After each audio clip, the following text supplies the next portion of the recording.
지난주에 이어서 주의 날의 징조에 대한 말씀을 생각해 보도록 하겠습니다. 데살로니가 후서 2장 1절부터 12절까지 한 절씩 교독하겠습니다.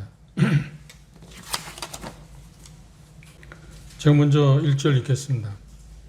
형제들아, 우리가 너희에게 구하는 것은 우리 주 예수 그리스도의 강림하심과 우리가 그 앞에 모임에 관하여 영어나 또는 말로나 또는 우리에게서 받았다는 편지로나 주의 날이 이르렀다고 해서 쉽게 마음이 흔들리거나 두려워하거나 하지 말아야 한다는 것이라. 누가 아무렇게 해도 너희가 미혹하지 말라. 먼저 배도하는 일이 있고 저 불법의 사람 곧 멸망의 아들이 나타나기 전에는 이르지 아니하리니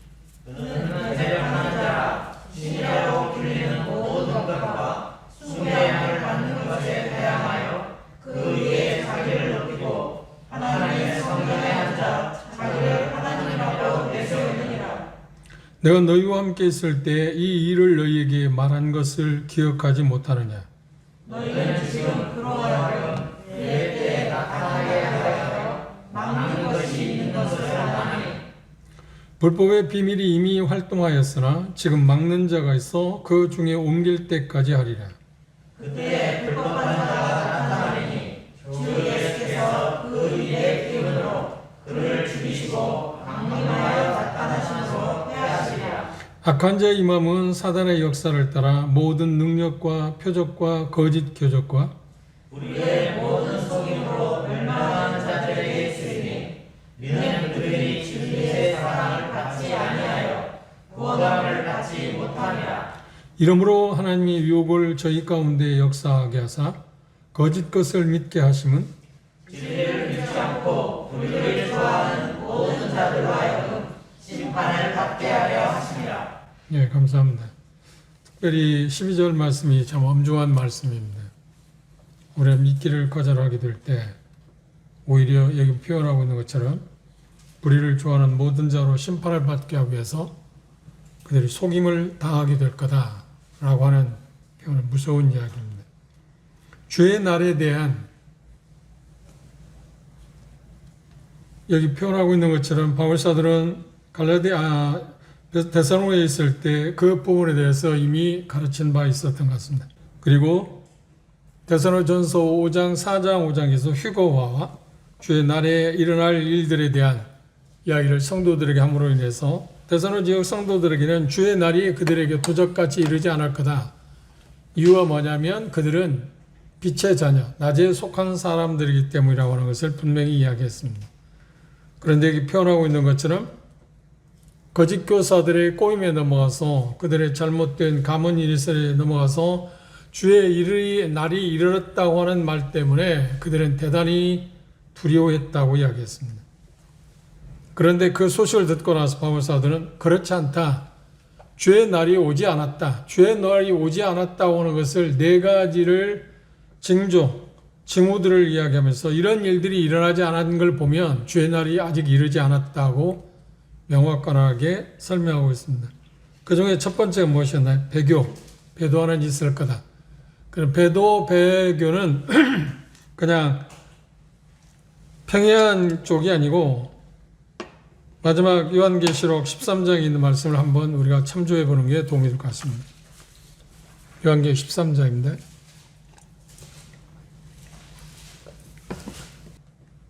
특별히 13장 1절에 보면 내가 보니 바다에 산 짐승이 나온다. 그게 표현하기를 여기 표현한 것을 보면 2절 내가 본 짐승은 표범과 비슷하고 그 발은 곰에 밟았고 그 입은 사자의 입 같은데 용이 자기의 능력과 보좌와 큰 권세를 그에게 주었다. 용은 누구인가요? 용은 사단으로 나와 있습니다. 그런가 하면 13장에 11절에 보면 내가 보면 또 다른 짐승이 땅에서 올라오는데 새끼양같이 두 뿔이 있고 용처럼 말하더라. 이거 거짓 선지자입니다. 거짓 선지자. 그래서 일반적으로 이 말씀을 이야기할 때 그 거짓 적그리스도는 아마 신생 로마 제국 거기에 출신일 거라고 이야기하고 있고 거짓 선자는 유대인들 가운데서 아마 나올 것 같다고 그렇게 이야기하는 경우가 있습니다. 근데 그 부분에 대해서 명확하게 그렇다, 그렇지 않다고 이야기하기는 어렵습니다만, 그런데 성경의 내용을 보면은 그렇게 유추하는 것이 문제가 되지 않는다고 생각합니다. 이 적그리스도가 나오게 될 때 여기 표현하고 있는 것처럼 그는 어떤 일을 하게 되느냐면, 여기 4절에 보면 용이 짐승에게 권세를 주므로 용에게 경배하며 짐승에게 경배하여 가로되 누가 이 짐승과 같으냐. 적그리스도에 대한 이야기입니다. 적그리스도에게 누가 그 힘을 준다, 능력을 준다고요? 용이, 그러니까 사단이 꼭두각시 노릇을 하게 된다고 하는 이야기를 그렇게 이야기하고 있습니다. 근데 문제는 4절에 보면 용이 짐승에게 권세를 주며 용에게 경배하며 짐승에게 경배한다. 실상은 사단이 적그리스도에게 이런 능력을 주는 이유는 뭐냐면 자기가 경배받기 위해서입니다. 그리고 여기서 보면 사단이 있고 적그리스도가 있고 거짓 선자가 나옵니다. 성부, 성자, 성령, 삼위가 계신 것처럼 하나님을 대적하는 세력도 그렇게 사단과 적그리스도와 거짓 선자를 표현하고 있는 것에 대해서 우리는 조금 참조해 볼 말이 있습니다.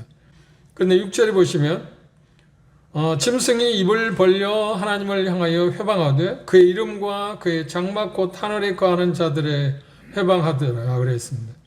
그리고 이 표현 가운데서 뭐라고 표현하냐면 7절에 보면 또 권세를 받아 성도들과 싸워 이기게 되고 각 족속과 백성과 방언과 나라를 다스리는 권세를 받았다. 그리고 다른 말씀에 보면 계속 이어지는 말씀을 보면 그가 모든 사람들에게 여기 표현 가운데서 그렇게 하고 있습니다. 작은 자나 큰 자나 부자나 빈곤한 자나 자유한 자나 종들로 그 오른손이나 이마에 표를 받게 하는데 그 표 이름이 666이라.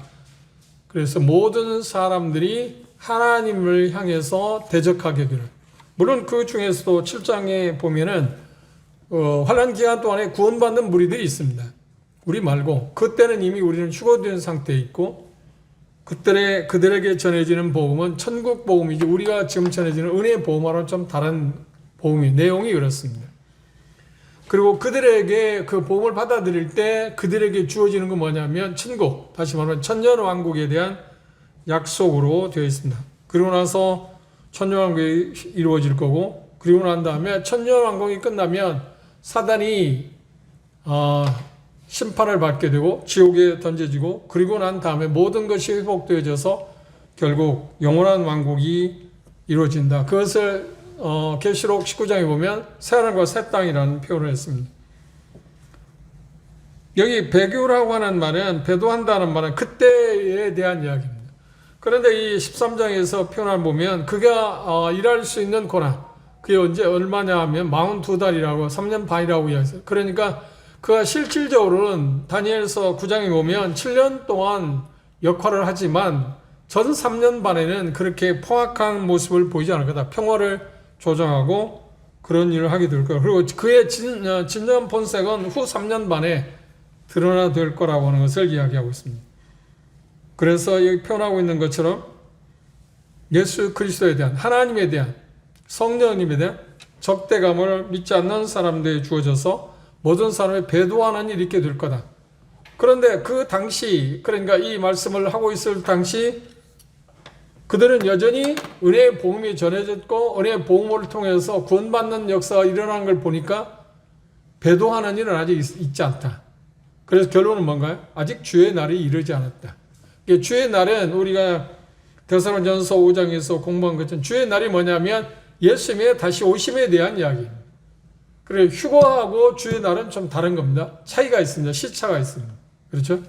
그 시차가 있는데 그 시차를 일반적으로는 약 7년의 기간이 있다. 7년 후에 주의 임하심이 있다. 그리고 7년 전에 우리는 휴거될 거라고 이야기했습니다. 그리고 이 세상에 환란이 있게 될 거라고 하는 이야기를 7년 동안에 그것을 마태복음 24장에서 말하면 환란 기간, 그리고 후 3년 반을 대환란이라고 표기를 하고 합니다만 일반적으로 7년의 그 기간을 환란 기간이라고 이야기했습니다. 그게 계시록 6장부터 19장까지 내용이 거기에 수록되어 있습니다.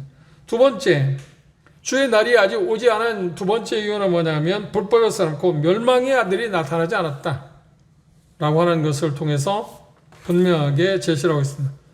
불법의 사람의 출현은 예수 그리스도에서 주의 날 예수님이 재림하시자마자 그는 멸망을 받게 됩니다. 그러나 그 전까지 그분이 재림하시기 전에 세상을 완전히 지배하는 그리고 자기 마음에 따라서 세상 종교 그리고 세계 정부 모든 것을 자기가 장악해서 다스려야 될 거다. 그런데 그 다스려야 되는 힘이 누구로부터 온다고요? 사단이 그에게 보여줄 거다. 그래서 사단이 그에게 그런 권능을 주기 때문에 죽은 자 가운데서 살아나는 경우도 당할 거다. 그리고 많은 이적과 표적을 행함으로 말미암아서 많은 사람들 미혹하게 될 거다. 그리고 여기 말씀에서 12절에 이야기한 것처럼 구원받지 않은 믿음을 갖고 있지 않는 사람 대다수가 그곳에 넘어갈 거다. 미혹당할 거라고 이야기하고 있습니다. 그래서 여기 표현한 것처럼 주의 날이 대환란이 시작된 친구가 지금 여기 표현하고 있는 것처럼 불법의 아들이 나타나야 하는 건데 불법의 아들이 나타나지 않은 걸 보니까 그 시기가 아직 오지 않았다. 주의 날이 오지 않았다고 이야기했어요. 두 가지 증거를 통해서 주의 날이 이르지 않았다고 그랬습니다. 그리고 세 번째, 여기 표현 가운데 좀 어려운 이야기이긴 합니다만 한번 우리가 생각해 볼까요? 그래서 본문에서 저는 4절에 보면 저는 대적하는 자나 범사 일컫는 하나님이나 숭배함을 받는 자에게 떠나 자존하여 하나님의 성전에 앉아 자기를 보여 하나님이라 한다. 누가? 불법의 사람, 멸망의 자식 그 계시록 13장에 나와 있는 것처럼 그 역할을 그가 감당하게 될 거라고 이야기했습니다. 그런데 5절을 보시면 저로 하여금 저의 때에 저는 누구인가요? 멸망의 아들, 불법의 아들입니다. 적그리스도의 때에 나타나게 될 건데 지금은 어떻게 하고 있다고요? 막는 것을 지금도 너희가 안다. 막는 것이라고 표현하고 있고 그 다음 7절에 보면 불법의 비밀이 이미 활동하였으나 지금 막는 자가 있어. 막는 것하고 막는 자라고 표현했습니다. 이 막는 것하고 막는 자는 인칭 대명사를 썼고 막는 것은 인칭 대명사를 쓰지 않았습니다. 그래서 이게 무엇이냐 하는 것에 대해서 설왕설래하고 있습니다만 분명한 것은 여기 표현하고 있는 말씀을 자세히 보시면 좀 생각해 보면 막는 자에 대해서는 7절에 불법의 비밀이 이미 활동하였으나 지금 막는 자가 있어 그 중에서 옮길 때까지 할 거다. 그 중에서 옮긴다는 말이 무엇인가요? 막는 자가 옮겨질 때가 있을 거란 말이에요. 옮겨지게 되면 누가 활동하게 될 거예요? 본성을 드러낼 거라고요? 적그리스도가 나타날 거라는 거예요. 그러니까 적그리스도가 나타나지 않은 것에 대한 그러니까 주의 날이 임하지 않은 것의 확실한 경우를 세 번째 징후를 이야기하고 있는데 그게 뭐냐면 적그리스도가 나타나지 못하도록 막고 있는 것이 지금도 여전히 역사하고 있기 때문에 주의 날이 왔다고 오지 않았다. 주의 날이 오지 않았다. 막는 것, 막고 있기 때문에 주의 날이 오지 않았다고 확실하게 징후에 대한 세 번째 징후를 그렇게 하고 있습니다. 그리고 여기 표현하고 있는 것처럼 그 막는 세력이 떠나게 된다면 막는 자가 떠나게 되면 당연히 뭐가 올까요? 주의 날이 오겠죠. 그러면 앞에서 예언대로 불법의 아들 멸망의 자식이 나타나서 이제 본격적으로 그 자신의 모습을 드러내게 될 거라는 것을 이야기하고 있습니다. 그러면 막는 힘, 막는 자, 막는 것이 무엇일까라고 이야기할 때 어떤 사람들은 이야기를 이 막는 자는 어떤 남성 명사를 써서 뭐 하나님이다. 그리고 막는 것이라고 표현했는데 이게 뭘까? 뭐 성령입니다. 그런 여러 가지 표현을 하는데 그냥 함축해서 말한다면 교회를 통해서 성령께서는 지금도 뭘 하고 있나요? 여전히 적그리스도가 나타난 것을 지금 제지하고 있다. 막고 있다. 그래서 이 표현은 전 교회가 떠나면 성령과 함께 떠나게 되는데 그때 뭐가 나타날 거라고요? 이 멸망의 자식이 나타나서 활동하게 될 거다. 그러면 지금 여전히 교회가 존재하고 있고 휴거되지 않았으니까 교회가 존재하고 있고 성령께서 역사하고 계시기 때문에 지금 주의 날이 이르는가 이르지 않았는가? 이르지 않았다는 겁니다. 성령님이 안 계시면 교회가 휴거되었다고 하면 주님의 주의 날이 분명히 왔겠죠. 그런데 그렇지 않은 걸 보니까 주의 날이 오지 않았다라고 하는 이야기를 했어요. 데살로니가 지역 성도들이 이 말씀을 들을 때 어떤 생각을 했을까요? 우리가 휴거되지 않은 걸 보니까 휴거된 사람은 없었잖아요. 지금까지도 그렇죠? 그런 걸 보니까 자기들이 지금 착각을 잘못 알았구나. 이 거짓 교사들에게 속았다고 하는 것을 확실하게 자기들이 인지할 수 있었다는 겁니다. 그렇죠? 누구도 부정할 수 없는 이야기 아닌가요? 그걸 통해서. 왜냐하면 교회는 지금도 존재하고 있으니까. 데살로니가전서 4장에서 그분이 오시게 될 때 휴거가 된 다음에 그 다음에 5장에 주의 날에 대한 이야기를 하고 있으니까 순서가 그렇지 않나요? 휴거가 되지 않았는데 무슨 주의 날이 오겠습니까? 그리고 앞에서 얘기한 두 번째, 휴거가 되지 않았는데 막는 그 불법의 자식, 멸망의 자식이 나타나는 것을 막고 있는데 그게 나타나기 직전에 주님의 날이 이르게 될 텐데 그가 나타나지 않은 걸 봤는데 않고 있는데 어떻게 주의 날이 왔다 그러냐. 그 말도 되지 않는다고 하는 이야기를 지금 이야기하고 있습니다. 그래서 분명한 것은 이 말씀을 들을 때 그리고 지금도 2000년 지금 우리에게 있어서 여전히 주의 날은 이르지 않았다. 가까이 오고 있다 말할 수 있을지 모르나 이르지 않았다. 이유는 뭐냐면 휴거되지 않았어요. 성령의 역사가 멈추지 않고 교회가 휴거되지 않고 있다. 그러니까 크게 역할을 하느냐, 영향이 얼마나큼 있느냐와 상관없이 성령님께서 교회를 통해서 누가 나오는 것을 지금 막고 있다고요? 적그리스도가 멸망의 자식에 나타나는 것을 막고 있다. 그런데 분명하게 보면 그런 조짐이 있다 없다 이미 활동하고 있다. 요한 1서에서는 그걸 이야기했지 않나요?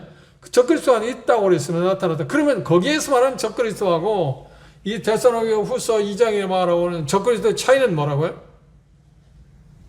그러니까 어떤 표현을 한다면 여기 지금 데살로니가 후서 2장의 적그리스도는 지난 시간에 이야기한 것처럼 성전이 제3성전이 세워지고 성전에다가 자기가 하나님이라고 할 수 있는 사람. 그러니까 그 전에는 전혀 그게 없었잖아요. 자기가 뭐 예수님이라고 재림 예수라든지 뭐라고 뭐 별별 사람 우리나라도 몇 사람 있지 않나요? 세계적으로 수도 없이 이제까지 많이 있었습니다. 그런데 누구도 성전에 자기가 하나님이라고 한 사람은 없었지 않나요? 아직까지는 없습니다. 그래서 그 차이가 있습니다. 그 부분의 차이점을 좀 우리가 요한 1서에서 표현하고 있는 말씀하고 좀 차이가 있다는 것을 여러분들이 생각하시면 될 겁니다. 우리가 다시 한번 참조해 볼까요? 요한 1서 4장 3절 봅시다. 요한 1서 4장 3절에 보면 예수를 신하지 아니하는 영마다 하나님께 속한 것이 아니니 이것이 곧 적그리스도의 영이니라. 오리라 한 말을 너희가 들었거니와 이제 벌써 뭐라고요? 세상에 있다. 그러면 주의 날이 왔다는 말입니까? 그렇지 않잖아요. 예수님께 마태복음 24에 뭐라고 했나요? 그 표현을 이렇게 표현했습니다. 그걸 요한 사도는 그렇게 지금 그 말씀을 이렇게 이해하고 이야기하고 있습니다. 본문하고는 좀 다른 것입니다. 마태복음 24장을 한번 보실까요? 마태복음 24장 4절에 보면 예수께서 대답하시되 너희가 사람의 미혹을 받지 않도록 주의하라. 그런데 데살로니가 지역 성도들은 이 말씀의 것을 잘 받아들이지 않았습니다. 그래 미혹에 빠졌지 않나요? 많은 사람이 내 이름으로 와서 이르되 나는 그리스도라 하여 많은 사람을 미혹케 하리라. 난리와 난리 소문이 듣겠어. 그리고 나서 쭉 이야기하고 나서 여기 표현 가운데서 뭐라고 이야기하고 있나요? 그때 많은 사람이 시험에 빠져 10절 그 다음에 12절을 불법의 성으로 하는 사람이 사랑이 식어질 거다. 그러나 끝까지 견디는 자는 뭐라고 했나요? 구원을 거다. 이 끝까지 견디는 말 지금 우리에게 해당하는 말이 아니고 여기 지금 마태복음 24장은 주님이 이 세상에 오시기 직전 그러니까 지상재림 휴거가 아니고 지상재림 때 있어질 상황입니다. 시대가 그렇습니다. 그러니까 그 환난 기간에는 견뎌야만 구원을 받을 수 있습니다.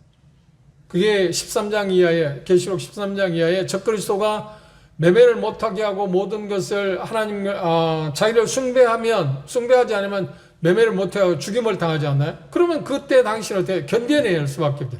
순교를 각오해야 합니다. 그래 많은 사람이 순교하게 되는 과정들이 나와 있는데 여기 표현한 바가 그걸 지금 이야기하고 있습니다. 그런데 많은 사람 미혹해 할 거다. 그런데 그때 여기 예수님께서는 뭐라고 말씀하셨나요? 우리에게 표현할 때 여기 표현을 잘 보십시오. 23절 다시 보십시오. 그때 사람이 너희에게 말하되 보라 그리스도가 여기 있다 혹은 저기 있다 해도 뭐라고 해? 믿지 말라. 그리고 24절에 보시면 거짓 그리스도들과 거짓 그리스도들, 적그리스도 한 사람을 이야기하죠. 거짓 선지자들이 일어나 큰 표적과 기사를 보여 할 수만 있으면 택하신 자들도 미혹할 거다. 그랬습니다. 지금 요한 사도는 요한 1서에서 이야기하는 게 누군가요? 바로 이 사람들입니다. 지금 데살로니가후서에서 얘기하는 적그리스도가 아니고 진짜 적그리스도가 아니고 가짜, 그렇죠? 미혹하는 사람들, 그것들에 대해서 중첩되어 있다고 이야기합니다. 왜냐하면 여기 적그리스도, 진짜 적그리스도 뭐라고 한가요? 여기 우리가 본문에서 본 것처럼 유혹을 보내서 많은 사람으로 이적을 행하고 기적을 행해서 속임, 능력 그것들을 통해서 사람들을 꼬인다고 그러잖아요.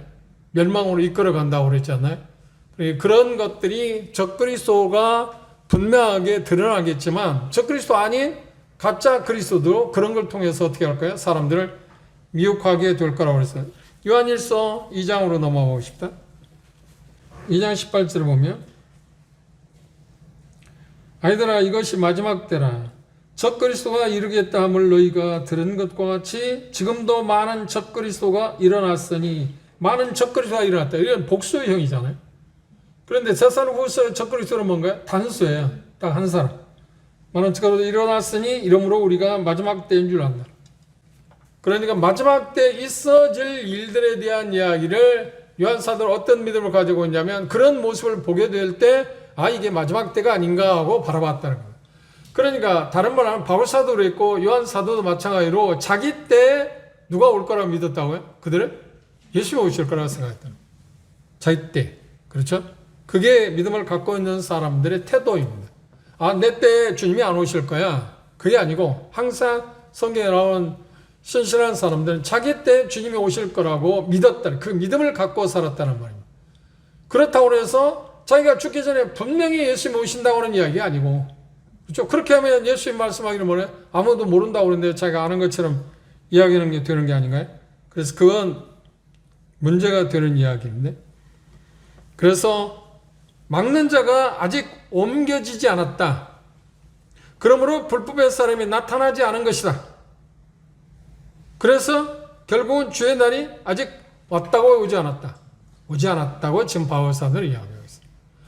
그 주의 날이 오기 위해서 세 번째 징후는 한마디로 말하면 막는 자가 옮겨져야만 시작된다고 이야기했습니다.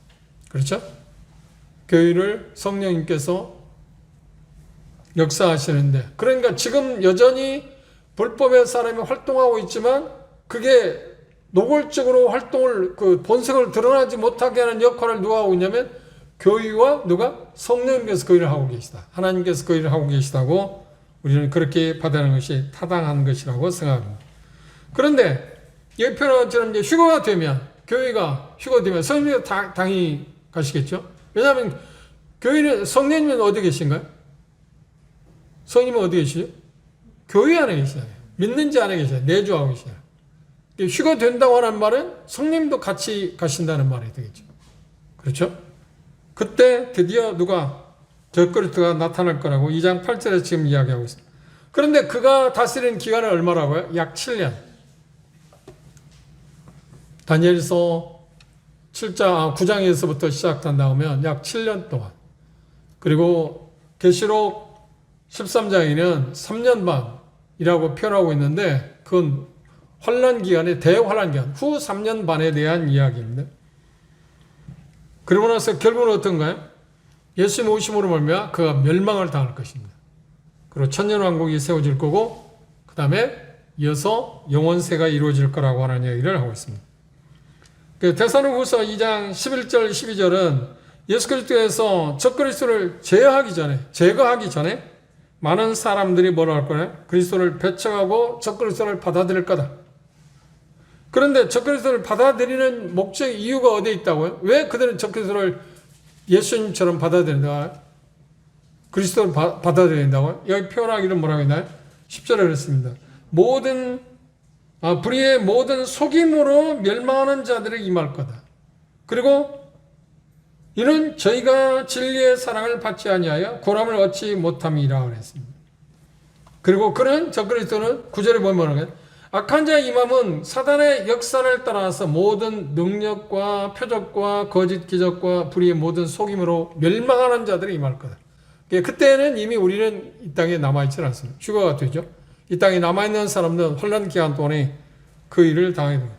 그런데 생각보다 계시록 7장에 보면 많은 사람들이 자기 목숨을 내놓고 예수 그리스도를 메시아를 받아들이는 경우가 있습니다. 그래서 그들이 순교하게 될 거라고.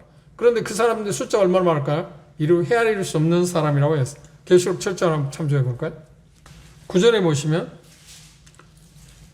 이 일 후에 내가 보니 이 일 후라는 말은 7장 1절에서 나온 것처럼 14만 4천 명의 인을 맞는 그 일이 있은 후에입니다. 14만 4천 명은 환란 기간 동안에 복음을 전하는 유대인들입니다. 각 지파에 1만 2천 명씩. 그렇죠? 그 일이 있은 다음에 그들이 전한 복음은 천국 복음을 전할 겁니다. 그래 많은 사람이 믿게 되는 환란 기간에 있어질 일입니다. 이 후에 내가 보니 각 나라와 족속과 백성과 방언에서 아무라도 능히 셀 수 없는 큰 무리가 흰 옷을 입고 손에 종려 가지를 들고 보좌 앞과 어린 양 앞에 서서 큰 소리를 쳐 가로되 구원하심이 보좌에 앉으신 우리 하나님과 어린 양이 있도다니 모든 천사가 보좌와 장로가 내 생물의 주위에 섰다가 보좌 앞에 엎드려 얼굴을 대고 하나님께 경배해 가로되 아멘. 찬송과 영광과 지혜와 감사와 존귀와 능력과 힘이 우리 하나님께 세세토록 있을지어다 하더라. 장로 중에 하나가 응답하여 내게 이르되 이 흰 옷 입은 자들이 누구며 또 어디서 왔느냐? 그때 요한은 내가 가로되 내 주여 당신이 알리이다 하니 그가 나더러 이르되 이는 큰 환란에서 나오는 자들이다. 큰 환란에서 나오는 자들. 환란 기간 동안에 믿는 사람들이 있을 거라는 말입니다. 그렇죠? 분명하게 이야기합니다. 이를 능히 헤아릴 수 없는 사람. 그런데 그들이 누구라고요? 분포가 각 나라와 족속과 백성과 방언에서 나오고 세계 편만하게 땅 끝까지 이르러서 천국 복음이 전해지면 누가? 전도자는 누구라고요? 14만 4천 명. 그래서 그들은 하나님의 특별한 보호로 말미암아서 사단이 그들을 어떻게 억압할 수가 없어요. 제어할 수 죽이지도 못하고 하나님의 보호를 받기 때문에 그들이 전한 천국 복음을 듣고 많은 사람들이 믿게 될 거다. 그 믿음은 뭔가요? 예수 그리스도의 메시아라고 하는 사상, 그 믿음을 갖게 됩니다. 여전히 믿음입니다. 그들도 믿음으로 말미암아서 구원받게 될 거라고 그랬습니다. 그런데 그때 당시 구원받는 사람은 언제? 환란 기간 때문입니다. 환란 기간 동안입니다. 우리하고는 전혀 다릅니다. 분명히 문자는 그가 언제 어떤 사람인데 환란 기간 동안 믿는다고 그래요. 큰 환란에서 나오는 사람이다 그랬잖아요. 그 부분에 대해서 생각을 해야 합니다. 그러면 이 말씀에서 조심스럽게 접근할 수 있는 것은 지금 만일의 경우 우리가 휴거된다 하면 우리를 통해서 보험을 들은 사람들, 그렇죠? 그들 가운데 정신을 차리는 사람들이 있을까요? 없을까요? 있을 겁니다. 그렇죠? 내 친구 누가 휴거된다고 그러는데 뜻밖에 사라졌어. 그런데 우리가 휴거되자마자 적그리스도는 뭐라고 이야기할까요? 하나님이 저주를 받아서 지금 그들이 어디로 가 사라졌을 거라고 이야기할 겁니다. 그래서 그 세계의 모든 사람들 혼란을 잠재울 겁니다. 그리고 휴거되는 순간에 휴거라는 책이 보면 그 저자는 그렇게 말했습니다. 휴거되는 순간에 이 세상은 아수라장이 되겠죠. 왜 아수라장이 되고 운전하고 하고 있는데 너 다음에 휴거되면 운전대를 누가 잡나요? 그렇죠? 그리고 비행사들, 그리고 어떤 기계를 다루는 사람들, 정말 혼란스러울 겁니다. 그런데 그 혼란을 적그리스도가 나타나서 통제할 거라는 겁니다. 완전히 지배할 거라는 겁니다. 어떻게 지배할까요? 여기 표현할 어떤 기적을 행해서 미혹하는 거예요. 그래 누가 그 꼬임에 넘어가느냐 하면 여기 표현하고 있는 것처럼 여전히 하나님을 대적하는 입장에 있는 사람입니다. 그 사람들이 하나서 그 일들이 있을 거라고 이야기했습니다. 그리고 결국은 어떻게 한다고요? 적그리스도는 예수 그리스도 오심으로 말미암아서 멸망당한다. 그런데 그들이 예수 그리스도를 배척하고 이 적그리스도를 따르는 이유가 뭔가요? 적그리스도가 여기 표현하고 있는 사단의 권능으로 이적들을 행하는 것 때문에 그렇습니다. 여전히 지금도 마찬가지지만 미래도 그렇고 과거도 마찬가지죠. 사람들은 보는 것에 매료를 당합니다. 보는 것에. 그리고 계시 13장에 보면 계속 내용을 보면 적그리스도가 죽음을 당한 것 같았는데 다시 살아난 일도 있고요.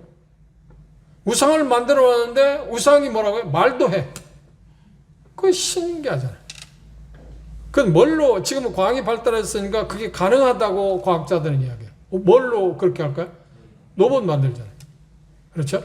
지금은 기초적인 부분에 있지만 그 당시에는 얼마나 잘 만들까요? 아마 사람다운 로봇을 사람처럼 우상을 만들 거예요. 그 우상을 어디에 세웠나요? 제3성전에 세워놓고 그가 마치 뭐라고요? 하나님이라고.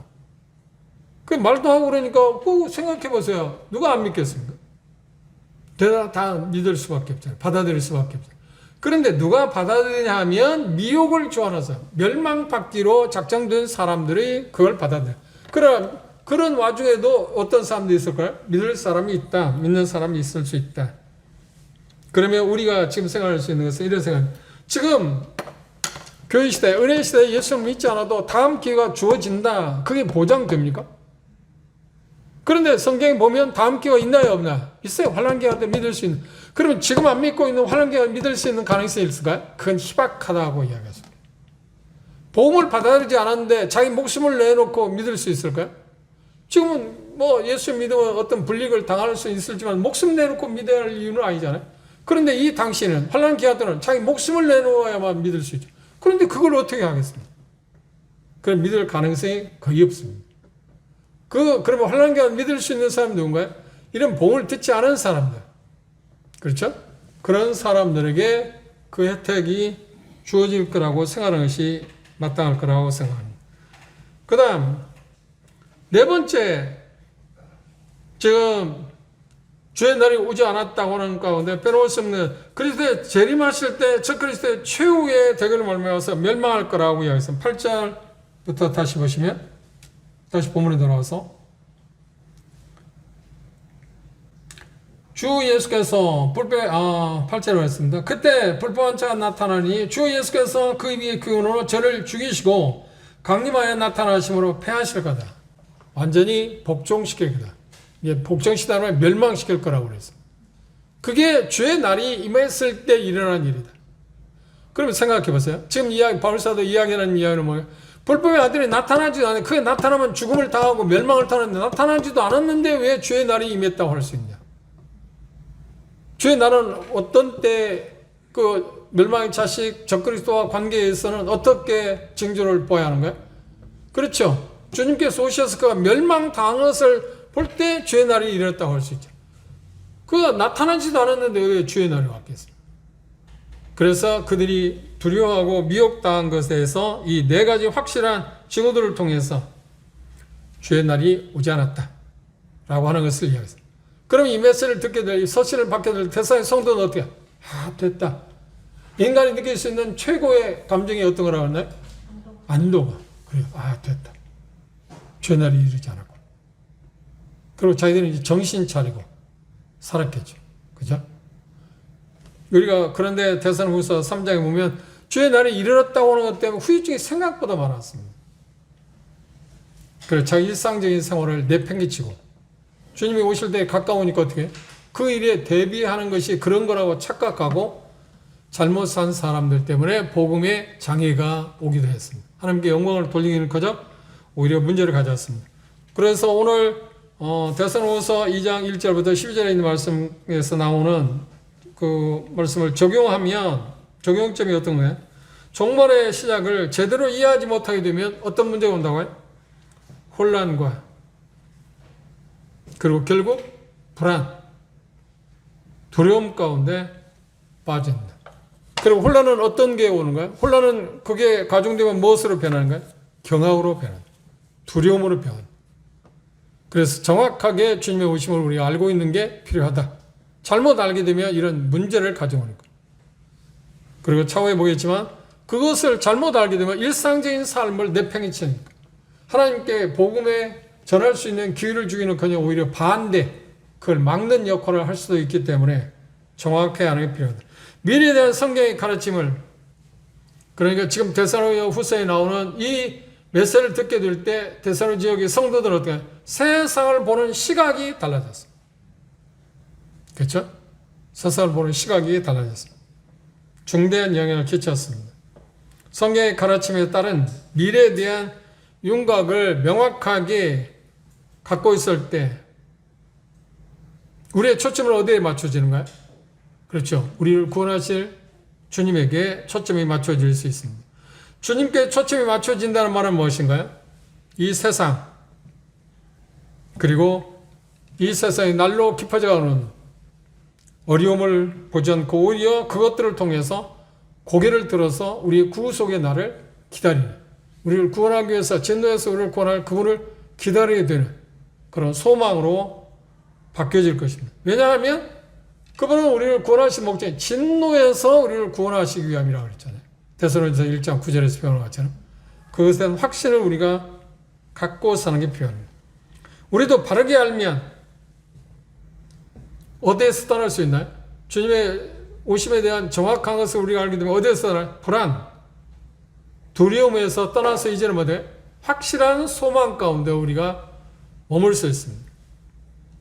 참된 가르침에 그것이 무너지게 내리게 된다면 우리의 문제는 어디냐면 예수 그리스도의 초점이 흐려집니다. 그분에게 시선을 두지 않습니다.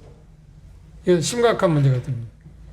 예수 그리스도에 대한 재림에 관련된 사실은 우리에게 있어서 정말 확실하게 알아야 할 필요성이 있는 것입니다. 요약하면 주의 날은 뭐 언제라고 그랬나요? 주의 날이란 말은 이 시는 교회 휴거 이후에 시작되고 그래서 바로 환난 기간이 시작되는 시점, 그걸 우리는 주의 날이라고 합니다. 그리고 휴거는 우리가 데살로니가서 4장에 본 것처럼 종합합니다. 이제가 배운 걸 종합하면 휴거는 어떤가요? 주의 날이 이르기 전에 믿는 성도들이, 죽은 성도들이 먼저 살아나고 우리는 살아서 주님을 어디서 만나는 거예요? 공중에서 만난다. 그래서 그것을 공중재림이라고 하고 지상재림으로 구분하기도 하지만 성경적인 표현은 휴거와 지상재림으로 구분하는 것이 더 성경적이라고 표현할 수 있습니다. 그래서 우리는 주의 날에 대한 두려움을 가질 필요가 있는가요? 없는가요? 주의 날엔 두려움을 갖는 게 아닙니다. 주의 날을 생각하고 우리가 대비하는 게 아닙니다. 우리는 뭘 바라보고 대비하는가요? 휴거를 바라보고 대비하는 거예요. 휴거를 준비하는 것입니다. 주의 날을 우리는 바라보고 준비하는 게 아닙니다. 그렇죠? 왜냐하면 시차가 벌써 7년이라는 시차가 있으니까. 그래서 그것을 우리는 생각해요. 휴거를 위해서 우리는 준비하는 것이 주의 날을 우리가 준비하는 것은 아닙니다. 그럼 어떤 면에서 보면 휴거를 준비하면 주의 날은 뭐 상관없는 일이니까. 그렇죠? 그리고 여기 데살로니가서 5장에서 우리가 다시 찾아봤습니다만 주의 날이 호련히 밤에 도적같이 오는데 누구에게 그게 임한다고요? 믿지 아니한 사람. 구원받은 사람들은 낮에 속한 사람이기 때문에 그게 밤에 도적같이 임하지 않을 거라고 하는 이야기입니다.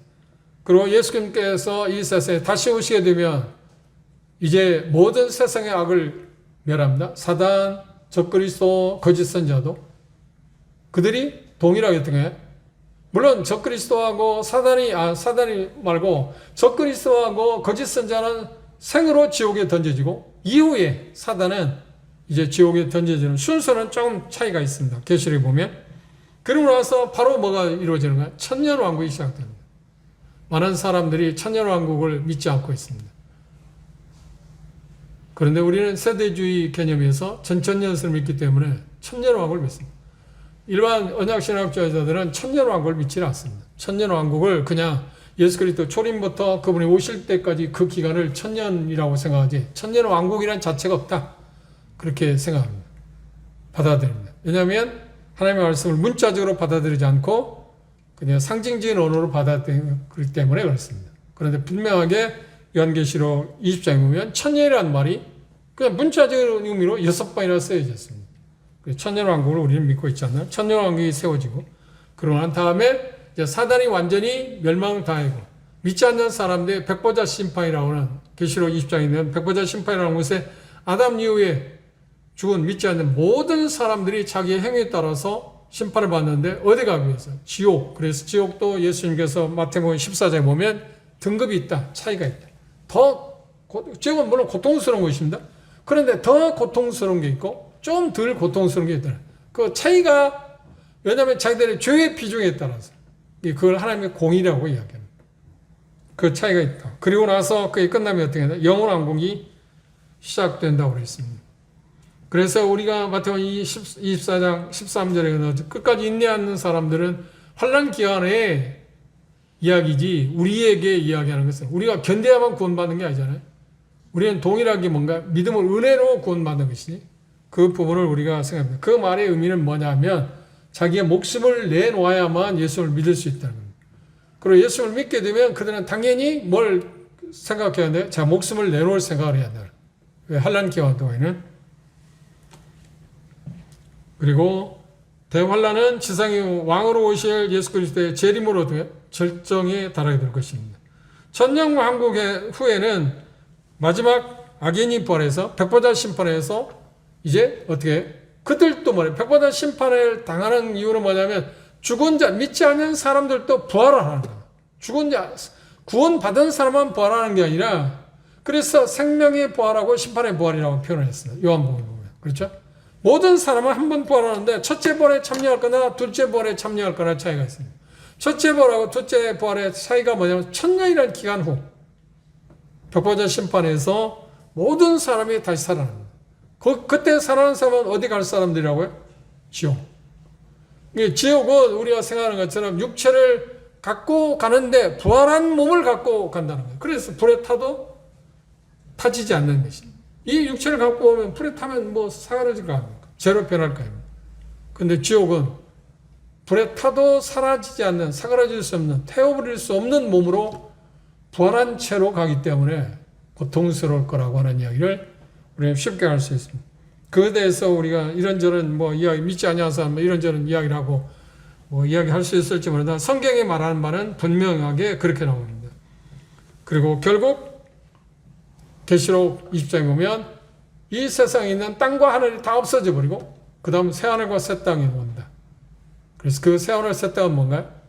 아버지 집이라고 하는 영원한 왕국이 이루어진다 라고 하는 것이 성경의 그 프로그램이라고 이야기할 수 있습니다. 오늘 이 말씀에서 우리가 생각할 수 있었던 것은 뭐냐면 주의 날이 이르렀다고. 그러니까 바꿔 표현하면 뭐냐면 주의 날에 대한 오해, 그러니까 주의 오심에 대한, 전체적으로 주의 오심에 대한, 재림에 대한, 휴거에 대한 잘못된 가르침을 하게 돼요. 성경에 확실한 것을 갖고 있지 못하면 나타나는 현상이 뭐라고요? 미혹받게 되면 어떤 현상? 불안하고 초조하고 더 나아서 어떤 거예요? 두려워합니다. 그리고 또 나아서 말하면 생활에 뭘 못한다고요? 안정된 생활을 구사하지 못한다. 꾸려갈 수 없다. 거룩한 삶을 살아갈 수 없다는 겁니다. 그래서 이 진리는 우리가 정확하게 잘 알고 있는 게 필요한 부분입니다. 다음 시간에 3장에 가서 그 후유증에 대해서 우리가 좀 더 생각해 볼 수 있습니다만 오늘 말씀에서 가장 중요한 건 주의 날과 주의 날이 이르렀다고 하는 그 부분에서 이르지 않았다고 하는 것을 바울사는 4가지의 징후들을 통해서 주의 날이 이르지 않았던 것을 설명했습니다.